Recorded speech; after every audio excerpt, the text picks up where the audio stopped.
أعوذ بالله من الشيطان الرجيم بسم الله الرحمن الرحيم. നമ്മൾ ഏതൊരു കാര്യമാണോ ചെയ്യുന്നത് അതിന് മുൻപായിട്ട് തന്നെ അതങ്ങ് പൂർണ്ണമായിട്ട് അതിനർത്ഥം നമുക്ക് കിട്ടണമെങ്കിൽ നമ്മൾ അഊദു ബില്ലാഹി മിനശ് ശൈത്വാനിർ റജീം ബിസ്മില്ലാഹിർ റഹ്മാനിർ റഹീം എന്നും കൂടി നമ്മൾ പറയേണ്ടത് നിർബന്ധമായൊരു കാര്യമാണ്.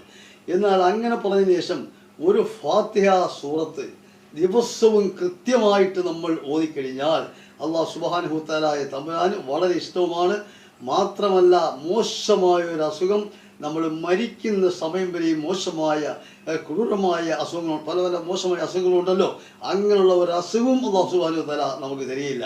പിന്നെ പോയിട്ട് നമുക്ക് ചെറിയ അസുഖങ്ങളൊക്കെ തരും, അത് മനുഷ്യന് ആവശ്യമാണ്. ചെറിയ പനി, തലവേദന, മറ്റുമൊക്കെ ഒരു 6 മാസം 7 മാസം ഒരു വർഷം കൂടുമ്പോഴൊക്കെ സാധാരണ വരാറുണ്ട്. അതൊരു വിഷയമല്ല. അപ്പോൾ ഈ മോശമായ ഒരു അസുഖം അള്ളാഹു നമുക്ക് തരത്തില്ല എന്നുള്ള കാര്യത്തിൽ ഒരു നിർബന്ധം, ഇതിൽ ഒരു സംശയം വേണ്ട. അതുകൊണ്ട് ഒരു ഫാത്തിഹ സൂറത്ത് കൃത്യമായിട്ട് നമ്മൾ ഓതുക.